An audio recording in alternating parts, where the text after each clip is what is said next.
Aku Aryani, tapi teman-teman bisa panggil aku Aya. Usia aku 30 tahun, tahun ini masuk 30 tahun. Anak aku baru satu. Aku seorang ibu rumah tangga dan juga konten kreator. Baby blues yang aku alamin itu sebenarnya adalah kayak rangkaian perjalanan proses melahirkan aku. Jadi tuh aku sama sekali nggak ada kepikiran untuk operasi sesar, karena emang aku pengen banget bisa normal. Semua aku lakuin biar aku bisa lahiran normal. Dari mulai senam hamil, jalan pagi, ngepel yang sambil jongkok itu, pokoknya semua aku lakukan demi aku bisa lahiran normal. Cuma ternyata Allah punya rencana yang lain. Jadi pas dini hari sekitar jam 3 pagi itu aku lagi tidur kan, tuh aku pengen pipis. Udah pipis dan aku ngerasain kayak ada sesuatu yang ngalir. Aku pikir itu sebuah hal yang biasa aja, tapi ternyata makin lama makin deres dan ternyata itu adalah ketuban aku yang pecah. Selama perjalanan aku ke rumah sakit, aku ngerasain air ketuban tuh deres banget ngocornya. Udah sampai rumah sakit, emang gak ada sama sekali persiapan untuk sesar. Beberapa jam kemudian tuh aku diinduksi sekitar jam 5 pagi kalau aku nggak salah. Diinduksi tuh sakitnya Masya Allah, ampun aku sampai nangis. Di saat aku lagi sakit-sakitnya kayak gitu, ibu aku tuh bilang, ih masa kayak gitu aja nangis? Mama dulu waktu lahiran teteh nggak nangis. Jadi tuh kayak gimana ya rasanya tuh pada saat kita ngerasain sakit dan kita digituin itu kayak sampai akhirnya pembukaan tuh stuck di pembukaan 2, induksi tetap jalan, sakitnya Masya Allah. Akhirnya ketuban aku tuh kering, udah hampir habis gitu. Dokternya datang sekitar jam setengah 7-an apa jam 6 gitu, aku lupa, dan bilang sama aku kalau ini nggak bisa kalau nggak sesar, harus sesar karena kondisinya ketubannya udah kering, kasihan anaknya nanti. Karena aku udah ngerasain yang sakit banget kayak gitu. Suami aku kebetulan lagi di luar kota karena dinasnya lagi di luar kota dan belum ke Jakarta. Jadi aku berdua aja sama mamaku. Ya udah akhirnya aku bilang, ya udah kita sesar sekarang aja dok, karena aku udah sakit banget. Dan dokternya juga bilang makin cepet dilahirkan makin bagus juga karena anaknya nggak stres di dalam. Dan aku ngerasain yang namanya sakitnya diinduksi, sakitnya dicolok-colok untuk ngecek pembukaan. Aku akhirnya merasakan sesar. Udah di sesar tuh udah tuh lahiran juga aku kayak ngerasa badan aku digoyang-goyang aja. Terus aku kayak ya udah alhamdulillah aku udah lahiran. Sampai akhirnya obat bisu udah mulai habis, posisi aku masih tiduran jadi aku nggak ngerasain yang sakit banget itu, nggak. Besokannya aku disuruh belajar jalan. Itu sakitnya ya Allah, bener-bener takut. Beneran aku tuh masih ngerasain yang namanya trauma untuk lahiran karena aku ngerasain sakit sebelum lahiran yang diinduksi, dicolok-colok ngecek pembukaan. Terus pada akhirnya aku harus merasakan sakit setelah operasi sesar tuh kayak masih jadi apa ya, masih kebayang gitu loh sakitnya tuh kayak apa gitu. Terus 2 hari kemudian aku pulang, udah gitu aku ngurusin anak aku sendiri kan, karena emang aku pengennya anak aku yang ngurusin sendiri, aku nggak pakai babysitter. Dan mama aku tuh bantuin aku pada saat aku butuh kayak temenin anak aku pas aku lagi ngambil apa gitu, pas atau pas aku makan, itu kayak gantian gitu. Tapi selama keseluruhan anak aku tuh sama aku. Mungkin namanya ngurus bayi itu kan capek ya, jadi ibu aku capek, akunya juga capek. Pada saat aku, jadi gimana ya, aku ceritainnya gimana ya biar enak. Intinya support dari keluarga itu penting. Jangan sampai si orang tua atau siapapun yang ada di dalam keluarga itu bikin stres si ibunya, si ibu yang baru melahirkan. Saat itu tuh kayak karena aku stres dan aku capek banget kan, kurang tidur, jadi kayak anak aku makin nangis tuh aku makin stres juga gitu loh. Apalagi mama aku tuh nggak suka kalau bayi aku nangis. Anak aku nangis tuh mama aku paling nggak suka. Jadi kayak, teteh itu anaknya nangis kok didiemin aja sih. Aku nggak ngediemin, padahal aku nggak ngediemin. Aku asihin tetap nangis, atau ada sesuatu yang bikin dia nggak nyaman, aku cari tahu. Tapi karena aku posisinya tuh udah panik, stres, digituin juga sama mama aku, akhirnya aku kayak nggak tahu dibilangnya kayak apa ya. Dan sempet kepikir tuh untuk pengen bunuh diri, karena aku jujur ya, terus terang nauzubillah min dzalik, waktu itu aku mikirnya kalau nggak anak aku yang mati, aku aja yang mati. Antara itu, aku tuh takut banget ngelihat benda-benda tajam kayak pisau, nggak usah lah pisau, ujung pensil, itu aja aku takut tuh ngeliatnya. Ujung pensil, ujung pulpen, penggaris, udah kayak ngeliat itu tuh aku bisa sampai kayak keringet dingin yang kayak aku awas-awasin semuanya jangan sampai itu kelihatan sama aku gitu loh. Karena aku tidak mungkin untuk bunuh diri dan aku juga tidak akan mungkin untuk menyakiti anak aku. akhirnya ya udah stres aja sendiri gitu, stres sendiri, nangis sendiri. Aku pada saat itu nggak tahu kalau aku tuh baby blues, karena aku pikir ya aku cuma stres aja gitu, baru punya anak, ibu baru punya anak dengan pengalaman baru, dengan kekurangan istirahat yang sangat amat. Jadi aku pikir itu adalah wajar. Kenapa aku nggak cerita sama mama aku kondisi aku yang seperti itu? Karena waktu sebelum aku melahirkan, waktu aku masih hamil, ada sepupu aku, kakak sepupu aku tuh cerita juga kalau dia itu baby blues. Waktu itu aku kayak nggak nyangka gitu loh kalau aku bakalan kena baby blues juga, karena aku pikir aku biasanya selama ini tuh orang yang aktif, banyak kerjaan, banyak kegiatan. Kayaknya nggak mungkin deh punya anak aja bisa sampai bikin aku kayak gitu. Aku mikirnya tuh kayak gitu. Nah, saudara aku tuh cerita, dulu tuh kakak abis lahiran itu bener-bener kayak pengen ngebunuh anak kakak. Itu kakak aku tuh cerita kayak gitu, pengen banget rasanya nutupin muka anaknya pakai bantal. Jadi kakak tuh nggak berani banget di rumah berdua doang sama anak kakak, kayak gitu ceritanya. Itu kakak sepupu aku ceritanya depan aku sama depan mama aku. Jadi nyampe di rumah nih, udah kita pulang, mama aku bilang sama aku, teteh nanti kalau punya anak jangan kayak gitu ya, masa anak mau dibunuh, anak itu mah disayang, anak itu mah dikasih yang terbaik apa segala macam kayak gitu. Dan akhirnya pada saat aku merasakan itu, pada saat aku berasa aku pengen bunuh diri atau aku pengen bunuh anak aku, ya Allah, nauzubillah min dzalik, aku nggak berani cerita sama mama aku karena aku takutnya dibilang nggak sayang sama anak, atau aku dibilang ibu yang nggak baik. Jadi kayak nambah beban aja, akhirnya aku simpan sendiri. Dan setelah anak aku umur 6 bulanan gitu, aku udah mulai bisa agak tenang, agak kalem gitu, karena aku udah mulai nyari kegiatan di luar. Selama anak aku umurnya 0 sampai 6 bulan tuh aku pure di rumah 100%, nggak kemana-mana. Setelah anak aku 6 bulan, aku mulai bisa keluar untuk cari kegiatan lain yang bisa nge-refresh otak aku dan aku nggak bikin stres. Aku udah mulai kalem, nggak stres lagi. Dan pada saat itu aku baru 100% menyadari kalau aku kena baby blues.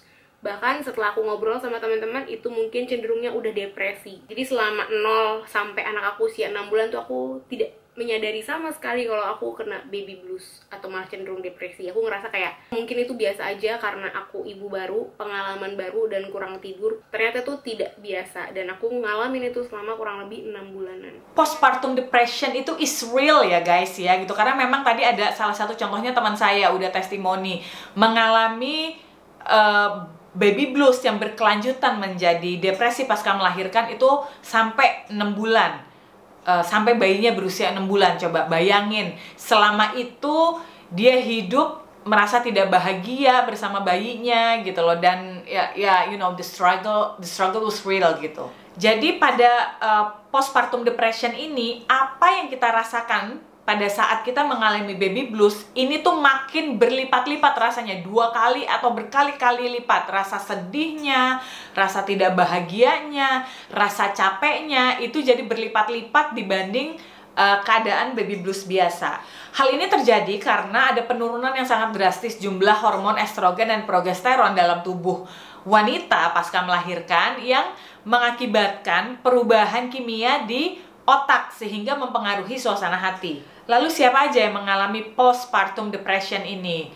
Itu biasanya mereka yang tidak berhasil tidak berhasil melewati kondisi baby blues tadi, atau mereka yang tidak mendapatkan full mental support dari suami atau dari keluarganya, atau mereka yang tidak bisa memventilasi dengan baik. Jadi istilah tidak mengeluarkan semua yang ada dalam diri dan dalam hati dan kepalanya itu ke suami atau orang terdekatnya.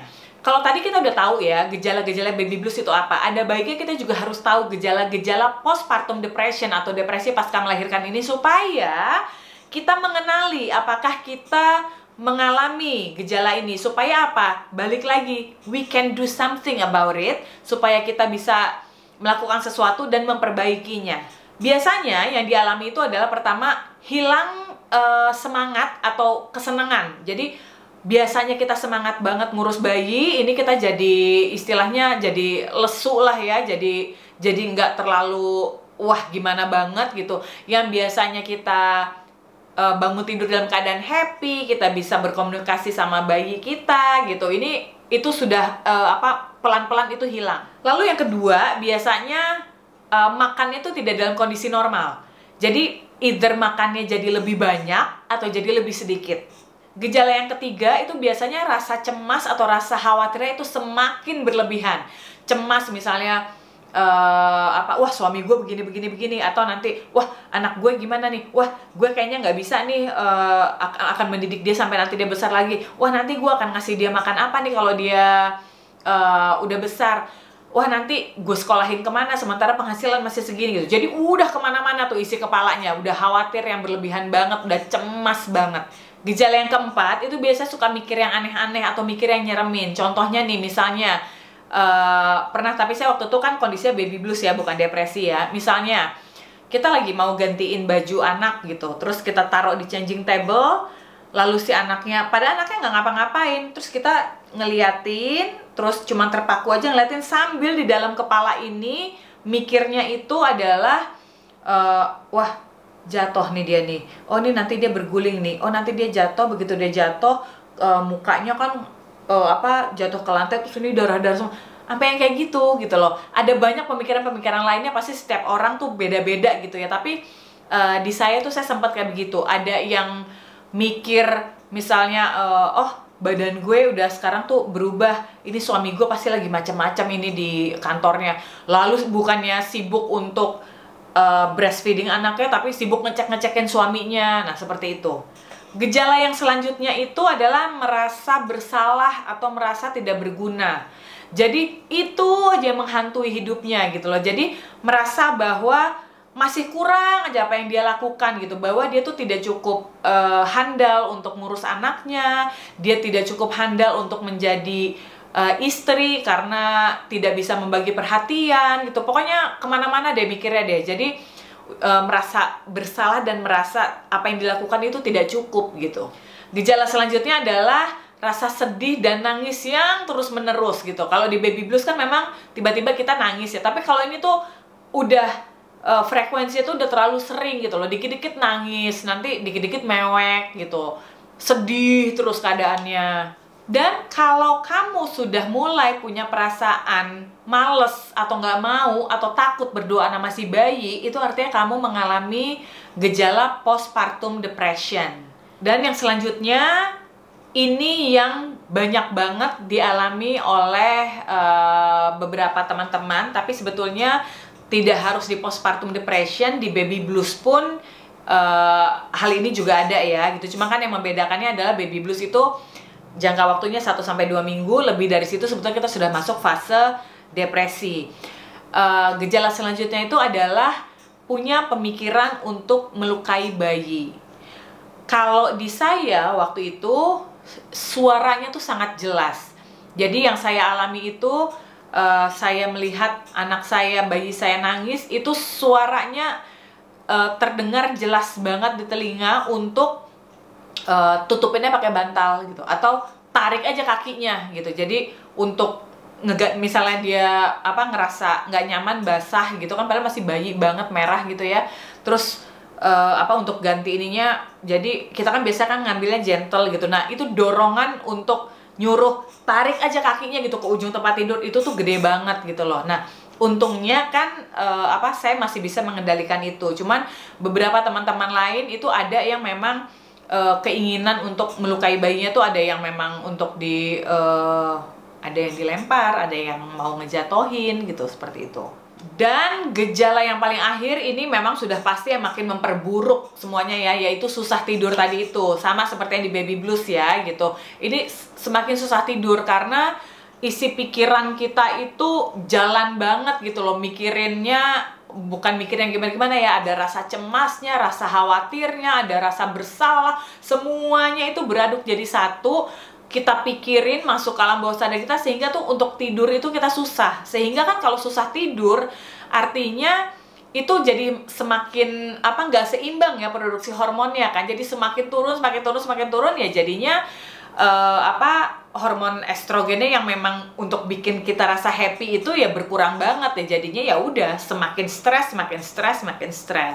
Nah, mereka yang mengalami postpartum depression atau depresi pasca melahirkan ini, itu kalau saya ngobrol bicara sama dokter saya, itu ada baiknya memang harus seeking help ya, jadi menghadap ke psikolog gitu. Jadi memang ada tahap-tahap yang dilakukan untuk healing themselves itu memang agak lebih banyak dibanding kalau baby blues gitu. Karena kalau baby blues kan sebetulnya it's very light, jadi kadang kita hanya dengan let it out aja itu udah feeling fine. Pokoknya ini nanti untuk yang bagaimana cara mengatasi baby blues dan postpartum depression ini kita bahas di video selanjutnya ya, biar nggak kepanjangan ya video ini ya. Tapi memang untuk postpartum depression ini memang we have to do something about it, karena yang sudah banyak menelan korban, ada korban jiwa itu adalah di postpartum depression ini. Ada banyak bayi-bayi yang memang akhirnya menjadi korban. Kalau yang terbaru itu saya baca beritanya di 30 Maret atau 28 Maret 2019 kemarin ya. Ini pertama kalinya terjadi di Purwakarta. Seorang ibu umur 35 tahun, itu memang dia mengalami depresi. Akhirnya dia mengubur bayinya yang berumur 5 bulan itu hidup-hidup di belakang rumahnya. Jadi akhirnya kerabatnya, keluarganya yang emang pas lagi datang ngelihat kok dia nggak megang bayi, ditanya bayinya di mana, dia jawabnya hilang gitu. Akhirnya si keluarganya ini, pokoknya ibu-ibu juga ya, adiknya atau iparnya gitu ya, langsung lari ke belakang rumah nyari. Emang dilihat di situ ada kayak 2 tumpukan tanah, digali yang satu tanah itu nggak ada, ternyata pas di tanah satu lagi itu baru ada bayinya. Langsung bayinya itu dibawa ke rumah sakit umum daerah gitu, mendapatkan penanganan khusus, mengalami hipotermik. Kalau nggak salah selama 18 hari ya berada di NICU dan akhirnya meninggal. Jadi teman-teman semua, tujuan saya membuat video ini adalah supaya banyak wanita lebih aware lagi akan kondisi baby blues dan postpartum depression ini gitu loh. Karena pada saat kita hamil besar, of course itu resikonya tuh juga tinggi. Pada saat kita melahirkan, resikonya tuh juga tinggi. Mau melahirkan secara normal atau mau melahirkan secara sesar. Dan itu ada masa kritisnya. Ketika bayi sudah lahir, bukan berarti masa kritis itu lewat begitu aja. Karena masih ada lagi yang harus kita hadapi, yang emang harus kita cermati. Dan kalau memang itu terjadi pada kita, we have to do something about it gitu loh. Karena ketika kita melahirkan, itu hormon-hormon yang terlepas, yang terbuang itu banyak banget gitu loh. Nah, kalau misalnya pembentukan hormon-hormon itu pembentukan hormon-hormon tersebut itu terjadi secara natural dan berimbang dan balance, you're gonna be fine gitu. Tapi kalau misalnya ternyata hormon estrogen dan progesteronnya itu tidak dihasilkan, maksudnya tubuh karena kondisi tertentu kecapean atau yang lain-lainnya terganggu dalam memproduksi 2 hormon ini tadi, kan akhirnya membuat sesuatu di dalam diri kita itu tidak balance. Nah, makanya terjadilah baby blues dan atau postpartum depression ini. Nah, seperti apa, bagaimana cara kita mengendalikannya, itu akan saya bahas di video selanjutnya ya. Sampai ketemu di video selanjutnya. Jangan lupa subscribe dan diaktifkan notification bell-nya. Follow Instagram saya juga ya @yonakairupan. Assalamualaikum, goodbye.